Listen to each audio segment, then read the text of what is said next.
सभी को मेरा नमस्कार। आप देख रहे हैं एजुकेशन धाम। हम पढ़ रहे थे डैफोडिल्स पोएम। इससे पिछले वाले क्लासेस में हम डैफोडिल्स पोएम कंप्लीट स्टडी कर चुके हैं। अगर आपने वो क्लासेस नहीं देखी हैं तो आप उन क्लासेस को ज़रूर देख लीजिए। उन क्लासेस के लिंक आपको डिस्क्रिप्शन बॉक्स में मिल जाएंगे। आज की इस क्लास में हम इस पोएम के MCQs करने वाले हैं। तो चलिए स्टार्ट करते हैं आज की क्लास। तो देखिए, question number first, daffodils was written in. Daffodils poem है, ये कब लिखी गई थी? 1805, 1807, 1907 या 1804? तो ये कब लिखी गई थी? 1804 में। करेक्ट आंसर क्या हो जाएगा इसका? 1804।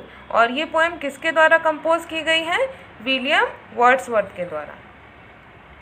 चलिए नेक्स्ट क्वेश्चन देखिए, डैफोडिल्स वॉज पब्लिश्ड इन। अब ये पोएम है डैफोडिल्स, ये कब पब्लिश हुई थी? 1807, 1805, 1705 या 1607? तो करेक्ट आंसर क्या हो जाएगा इसका? 1807। 1807 में ये पोएम पब्लिश हुई थी। क्वेश्चन नेक्स्ट देखिए, William Wordsworth was belong to which age. अब ये विलियम वर्ड्सवर्थ हैं, कौन सी एज से बिलोंग करते हैं, कौन सी एज से आते हैं? रिस्टोरेशन एज, ऑगस्टिन एज या रोमांटिक एज? तो करेक्ट आंसर क्या हो जाएगा इसका? Romantic as. रोमांटिक एज इसका राइट आंसर हो जाएगा। अब ये रोमांटिक एज है, इसका टाइम पीरियड कितना है? ये स्टार्ट होती है 1798 से कब तक है ये? 1837। ये इसका टाइम पीरियड है। ये विलियम वर्ड्सवर्थ रोमांटिक एज से बिलोंग करते हैं। अब क्वेश्चन नंबर 4 देखिए, lyrical ballads is a joint venture of. Lyrical ballads is a joint venture of. अब ये जो लिरिकल बैलेड है, ये कौन कौन से पोइट ने साथ मिलके कंपोज की है? मतलब दोनों ही पोइट की पोइट्री इसमें इंक्लूड है। ऑप्शन ए देखिए, William Wordsworth and P.B. Shelley. Option B, P.B. Shelley and John Milton, या फिर William Wordsworth and S.T. Coleridge. अब ये जो पोएम है, ये जो लिरिकल बैलेड्स हैं, ये विलियम वर्ड्सवर्थ, करेक्ट आंसर क्या है इसका? William Wordsworth and S.T. Coleridge दोनों की ही जॉइंट वेंचर है। दोनों की ही पोएम्स इसमें इंक्लूड हैं। अभी नेक्स्ट देखिए, question number 5, Wordsworth was made poet laureate in. अब ये विलियम वर्ड्सवर्थ है, पोएट लॉरेट यानी राजकवि कौन सी ईयर में बने थे? 1843, 1844 या 1901? तो करेक्ट आंसर क्या हो जाएगा इसका? 1843। 1843 में ये पोएट लॉरेट बनते हैं। क्वेश्चन नंबर 6 देखिए, N autobiographical poem by Wordsworth. Wordsworth की ऑटोबायोग्राफिकल पोएम कौन सी है इनमें से? द प्रिल्यूड, द एक्सकर्शन या फिर VR7? तो करेक्ट आंसर क्या है इसका? The prelude. ये इनकी ऑटोबायोग्राफिकल पोएम है। नेक्स्ट क्वेश्चन देखिए, what is the name of Wordsworth sister. अब विलियम वर्ड्सवर्थ हैं, उनकी सिस्टर का क्या नाम था? ऑप्शन ए देखिए, डोरथी, एलिजाबेथ या फिर मैरी? तो करेक्ट आंसर क्या हो जाएगा? डोरथी। ऑप्शन ए करेक्ट आंसर है। अब क्वेश्चन नंबर 8 देखिए, daffodils was published in the collection. अब ये जो डैफोडिल्स पोएम है, ये कौन से कलेक्शन में पब्लिश्ड होती है? तो ये ऑप्शन देखिए, songs and sonnets, lyrical ballads या पोस्टम्यूस पोएम्स या पोएम्स इन 2 वॉल्यूम्स? तो करेक्ट आंसर क्या हो जाएगा इसका? Poems in 2 volumes. ये इसका राइट आंसर हो जाएगा। अब देखिए question number 9, daffodils is a poem of. अब ये डैफोडिल्स है, ये कितने स्टैंजा के पोएम है? 4 स्टैंजा, 6 स्टैंजा या फिर 5 स्टैंजा? तो टोटल इस पोएम में कितने स्टैंजा हैं? 4 स्टैंजाज। 4 स्टैंजाज आते हैं। नेक्स्ट क्वेश्चन देखिए, each stanza of daffodils contains, अब इस पोएम के चारों स्टैंजा में ये कितनी लाइनें आती हैं? 6 लाइन्स, 4 लाइन्स या फिर 8 लाइन्स? तो करेक्ट आंसर क्या हो जाएगा इसका? 6 लाइन्स। 6 लाइन्स आती हैं इसमें। Question number 11, rhyming scheme of each stanza is, अब इसके हर स्टैंजा की राइम स्कीम क्या है? A B C C, A B C सी या ए बी ई ई? तो करेक्ट आंसर क्या हो जाएगा? ए बी सी सी, ये इसका राइट आंसर है। अभी क्वेश्चन नंबर 12 देखिए, how many daffodils did the poet see? अब ये पोएम में डैफोडिल्स पोएम है, कितने डैफोडिल्स दिखाई देते हैं पोएट को? 10,000, 5,000 या फिर 20,000? तो करेक्ट आंसर क्या हो जाएगा इसका? 10,000। Right answer 10,000। अब देखिए next question, question number 13, where did the poet see the daffodils? अब पोएट को डैफोडिल्स कहाँ दिखाई देते हैं? कहाँ दिखते हैं पोएट को daffodils? Option A, along the margin of a bay, खाड़ी के किनारे, या फिर नियर द रोड, रोड के किनारे, या ऑन द हिल्स, या पहाड़ों पे। तो कहाँ पे दिखते हैं पोएट को daffodils? Along the margin of a bay. तो करेक्ट आंसर क्या है इसका? Option A. नेक्स्ट क्वेश्चन देखिए, when does the poet heart dance with the daffodils? अब पोएट का जो हार्ट है, हृदय, वो कब डांस करने लगता है, कब नाचने लगता है डैफोडिल्स को देख के? When he see them for the first time, जब वो उनको फर्स्ट टाइम पहली बार देखता है, आफ्टर अ फ्यू डेज, या फिर कुछ दिनों बाद, या फिर when he lay on his bed in an idle and thoughtful mood, या फिर वो जो अपने बेड पे खाली, आइडल यानी खाली लेटा रहता है और विचारमग्न अवस्था में होता है। तो करेक्ट आंसर क्या होगा इसका? When he lies on his bed in an idle and thoughtful mood, जब वो लेटा रहता है तब उसके दिमाग में वो डैफोडिल्स की इमेज आ जाती है, सामने आ जाती है। तो राइट आंसर इसका हो जाएगा सी। अब देखिए, daffodils was written by Wordsworth, daffodils was written by Wordsworth. अभी डैफोडिल्स से कहाँ लिखी गई थी वर्ड्सवर्थ के द्वारा? At town and Grasmere, at Gowbarrow park, या when he lay in his bed? तो करेक्ट आंसर क्या है इसका? एट टाउन एंड ग्रासमेयर, यहाँ पे थे तब उन्होंने इस पोएम को कंपोज किया था। अब देखिए नेक्स्ट क्वेश्चन, क्वेश्चन नंबर 16,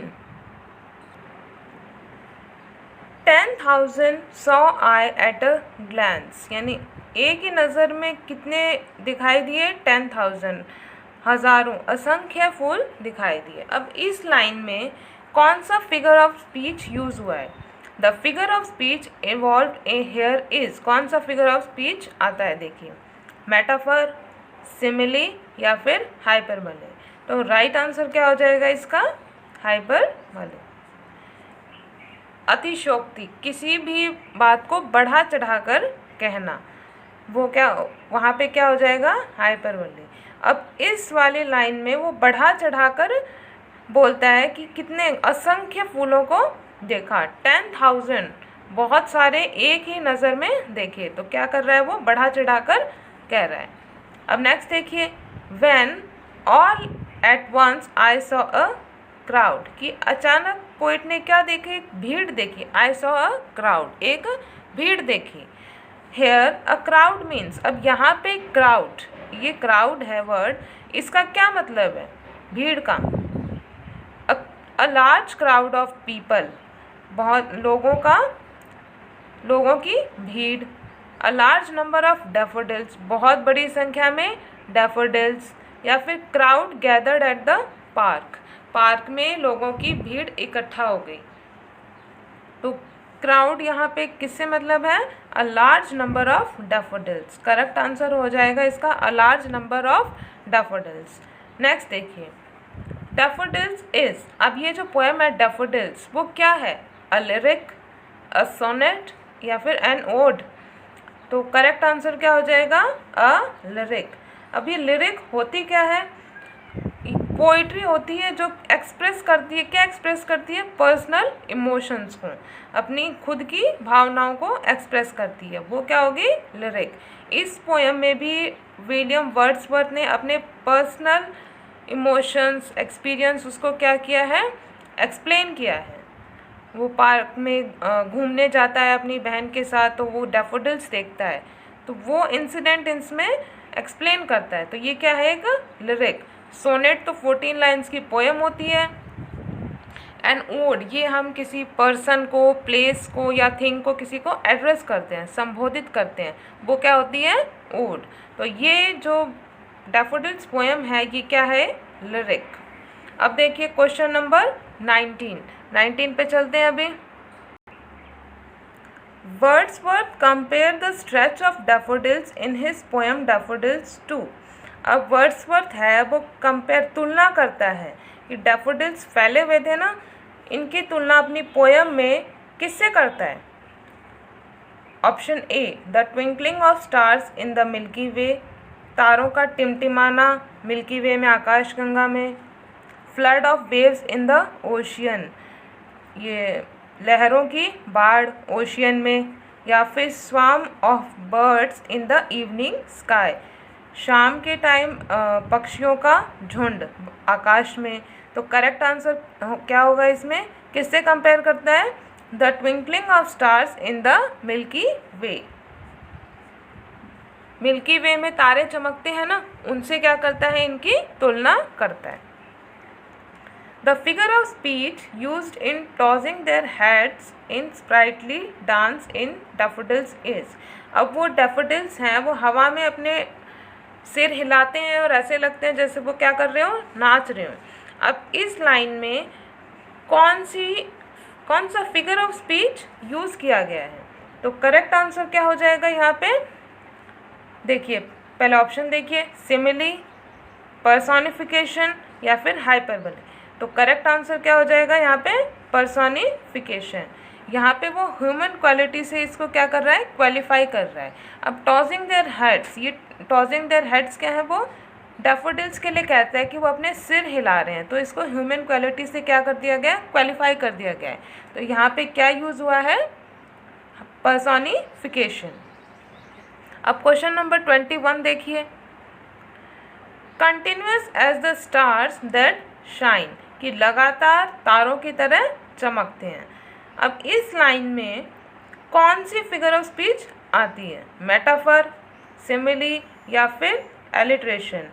देखिए ऑप्शन मेटाफर, सिमिली, एलिट्रेशन। तो करेक्ट आंसर इसका क्या है? सिमिली। सिमिली कैसे? देखिए सिमिली में हम किसी की तुलना करते हैं, किसी एक चीज़ की तुलना दूसरे से की जाए। तो अब इसमें डैफोडिल्स की तुलना किससे की गई है? स्टार्स से। किससे की गई है? स्टार्स से। और उसमें सिमिली में वर्ड आते हैं दो, लाइक या फिर एज, दोनों में से कोई भी एक वर्ड मिलेगा। तो अब यहाँ देखिए एज आ रहा है ना, तो यहाँ पे कौन सा फिगर ऑफ स्पीच यूज़ किया गया है इस लाइन में? सिमिली। अब चलते हैं नेक्स्ट क्वेश्चन में, question number 22। They flash upon the inward eye, which is the bliss of solitude. Bliss of solitude means, अब यहाँ पे ये bliss of solitude है, इसका क्या मतलब है? देखिए they flash upon, they यहाँ पे किसके लिए आया है? डैफोडिल्स के लिए। किसके लिए आया है? डैफोडिल्स। डैफोडिल्स के लिए क्या आया है यहाँ? दे किसके लिए आया है? डैफोडिल्स के लिए। दे फ्लैश अपॉन द इनवर्ड आई, अब वो डैफोडिल्स का जो दृश्य पोएट ने देखा था वो क्या होता है? फ्लैश, आंखों के सामने प्रकट होता है उसकी। अपॉन द इनवर्ड आई, अंदर आंतरिक आंखें यानी दिमाग की जो आंखें हैं वहाँ पे क्या होता है? प्रकट होता है ये। दे फ्लैश अपॉन, वो डैफोडिल्स का दृश्य प्रकट होता है।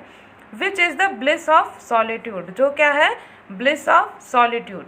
अब यहाँ पे ये जो ब्लिस ऑफ सॉलिट्यूड है इसका क्या मतलब है? देखिए joy which can be described in words, वो खुशी जिसको शब्दों में हम व्यक्त कर सकते हैं, एक्सप्लेन कर सकते हैं। या फिर a divine happiness which one feels in loneliness, या फिर एक दिव्य खुशी जिसको कोई एकांत में महसूस कर सकता है, एकांत में क्या कर सके, उसको महसूस कर सके। या फिर ग्रेट जॉय एंड डिलाइट, या बहुत ज़्यादा खुशी या फिर आनंद। तो करेक्ट आंसर क्या हो जाएगा, a divine happiness which one feels in loneliness, कोई अब वो दिव्य खुशी आनंद जो कोई एकांत में ही महसूस कर सकता है। अब देखिए question number 23, a revised version of daffodils was published in. अब ये जो पोएम है डैफोडिल्स, इसका रिवाइज्ड वर्जन कब आता है, इसका रिवाइज्ड वर्जन? ऑप्शन देखिए 1815, 1818 या 1901। तो करेक्ट आंसर क्या हो जाएगा इसका, 1815। 1815 में आता है। फर्स्ट टाइम ये आती है 1807 में, 1807 में आती है। फिर इसके बाद 1815 में पोइट इसमें कुछ वर्ड्स चेंज करके इसका रिवाइज्ड वर्जन आता है, पब्लिश होता है, वो होता है 1815 में। अब देखिए the theme of the poem is, अब इस पोएम की थीम क्या है, ह्यूमन्स नेचर, पोएट्स नेचर या नेचर्स ब्यूटी, इंसान की प्रकृति, पोएट की प्रकृति, या फिर नेचर्स की ब्यूटी, सुंदरता, नेचर की सुंदरता। तो करेक्ट आंसर क्या हो जाएगा इसका, अब इसमें क्या है इसकी थीम, नेचर्स ब्यूटी, प्रकृति की सुंदरता को व्यक्त करता है ना। डैफोडिल्स का दृश्य दिखाता है, वो कितना ब्यूटीफुल लगता है, उसे कंपेयर करता है बादलों से, तारों से, ये सारी की सारी चीज़ें इसमें दिखाई गई हैं। तो इसमें क्या एक्सप्लेन किया है, नेचर्स ब्यूटी। अब देखिए आगे question number 25, features of romantic as. अब जो रोमांटिक एज थी, जिसमें ये विलियम वर्ड्सवर्थ रोमांटिक एज से बिलोंग करते हैं, इस एज के क्या क्या फीचर्स थे, नेचुरल और सुपर नेचुरल थीम, मतलब इस एज में जो पोएट कंपोज करते थे पोइट्री वगैरह, उसमें थीम नेचुरल होती और सुपर नेचुरल थीम होती थी, प्राकृतिक या अलौकिक, या फिर इमोशनल एंड इमेजिनेटिव, भावनात्मक और कल्पनाशील, सब्जेक्टिव पोइट्री होती थी, या फिर ऑल ऑफ दीज। अब ये जो रोमांटिक एज में जो भी पोएम्स कंपोज होती थी उसमें ये सारे एलिमेंट्स मिलते थे। तो करेक्ट आंसर क्या हो जाएगा इसका, ऑल ऑफ दीज, ये इसका राइट आंसर है। ये सारे के सारे एलिमेंट्स रोमांटिक एज की पोइट्री में मिलते हैं। अब आज की इस क्लास में इतना ही, आज हम इतना ही पढ़ेंगे। ये इसके MCQs थे डैफोडिल्स पोएम के।